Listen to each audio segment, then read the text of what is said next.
आणि आज खास करून जी आयुक्त साहेबांची भेट झाली, आपण संपूर्ण भिवंडीत पाहतात सध्या खड्डेयुक्त भिवंडी झालेली आहे आणि ती खड्डेमुक्त लवकरात लवकर व्हावी. कारण आता गणपती उत्सव देखील आलेला आहे आणि खूप मोठ्या प्रमाणात हा उत्सव भिवंडी शहरात साजरा केला जातो आहे आणि म्हणून त्या अगोदर खड्डे बुजवावे आणि जिथं जिथं विसर्जन घाट आहे त्या विसर्जन घाटाची येत्या 2 दिवसात आयुक्त साहेबही असतील, मीही स्वतः जाणार आहे,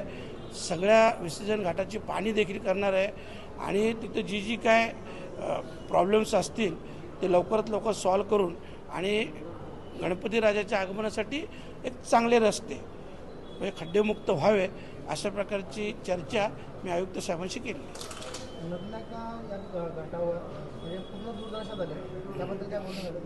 हो झालं ना, तेच तर मी सांगतो ना, पाहणी करून आणि त्याच्यावर क्विक लगेच ॲक्शन घेतली जाईल.